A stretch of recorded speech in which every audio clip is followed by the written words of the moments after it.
During the Affordable Care Act, which I voted for, made some progress, went out to Senator Reid, and I said, Senator Reid, we need some significant help in expanding community health centers all over the United States of America so that people can walk in the door and get health care regardless of their income. And Harry said, let me think about it. A few days later, we got $12 billion into expanding community health centers because of Harry Reid. 4 million more Americans now have access to health care, dental care, mental health counseling, low-cost prescription drugs. So you got a good senator here who's fighting hard for working families. Where we are today is a billionaire class that is consumed with incredible greed.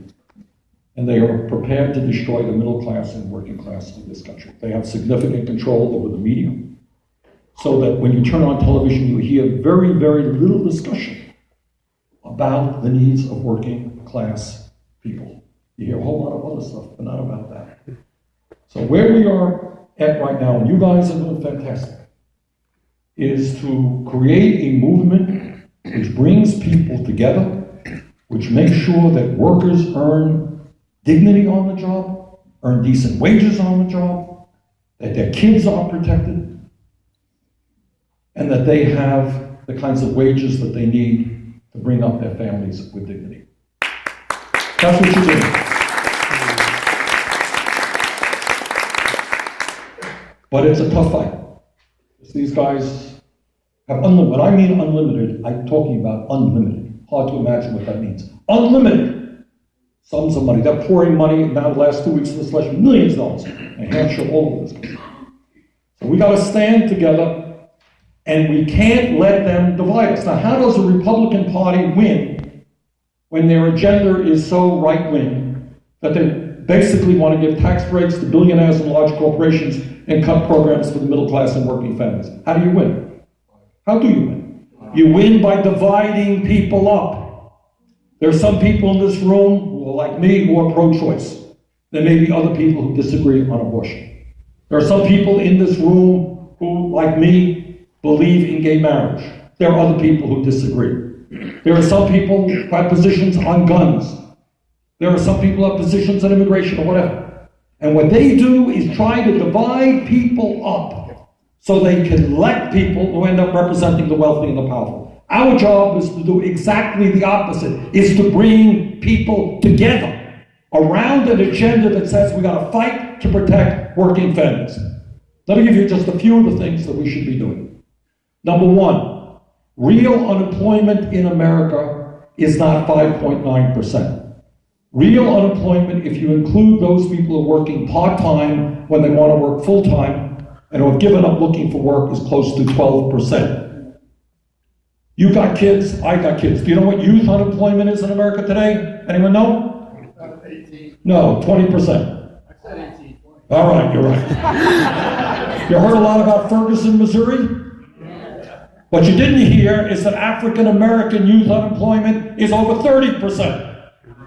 So what do we need? We need a massive federal jobs program to create millions of decent paying jobs. How do you do that? You do that by rebuilding our crumbling infrastructure, roads, bridges, wastewater plants, airports. Give you an example of the priorities of Washington. Bush and Cheney got us into this war in Iraq, a war we should never have gotten into in the first place. That war, brothers and sisters, will cost us some $3 trillion. And the end of that, result of that war, is to destabilize the Middle East, put us where we are today. Very dangerous situation.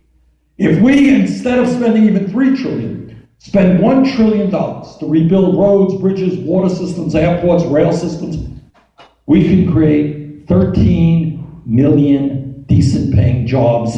Let's do it. Let's raise the minimum wage to a living wage. Let's make sure that when a woman goes out to work and does the same job as a man does, she gets paid the same wages, pay equity for women. Let's tell corporate America, who want us to buy their products, turn on the TV tonight, they're selling you everything under the sun, that if they want us to buy their products, maybe they got to stop shutting down factories in America and moving to China and Mexico and everything else. How about reinvesting in America and creating jobs here? Want to put people to work? Let's make sure that we train large numbers of people to work in childcare. So when you go to work, you know that your kid has quality childcare at an affordable rate. 30 years ago, the United States of America led the world in terms of the percentage of our people who graduated college. Today, we are in 12th place. You know why? Because working class families can't afford the high cost of college. And you know what else? When kids graduate college, or when anybody graduates college, they're offered $20,000, $30,000, $50,000 in debt. Talk to a woman graduating medical school, $300,000 in debt for the crime of wanting to become a primary care physician. What we need to say is that education is an investment. Investing in education is the future of this country. And I want every kid in this country, every person in this country, to be able to go to college regardless of their income and not come out in debt. That's truly what America's about. Climate change, despite what you may see on Fox television, is real. It is already causing devastating problems. We have to transform our energy system away from fossil fuel to energy efficiency and sustainable energy. You've got some great plants here in Nevada. We can do a whole lot more and create jobs in solar, wind, geothermal, biomass, and lead the world in transforming the world's energy system away from carbon producing products. Last point that I want to make. People, I understand, get demoralized and they get depressed about what's going on politically. You don't have, and I don't have, the reason I'm here today, the reason I'm traveling to California tomorrow, and other people are doing the same, is you don't have the right to throw up your hands. If you're not out knocking on doors, if we're not educating our brothers and sisters, we're playing into the hands of the Koch brothers and the other billionaires. They want us to be demoralized. They want us to give up on politics. But I want you to think about this. If politics is not relevant, is not important, then why in God's name are they spending $400 million on this election? They know that it's important. And your friend, you know that it's important, and we got to get the word out to the people of Nevada and every other state in this country. That what happens in Washington, what happens here, is enormously important.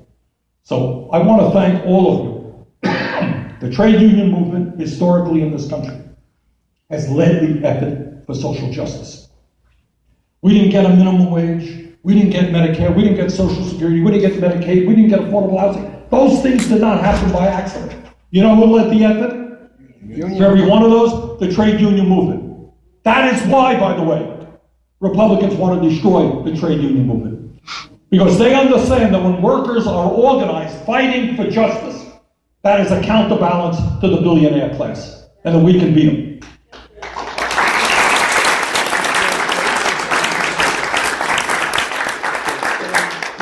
So, thank you all very much. I'd be happy to take, I just cannot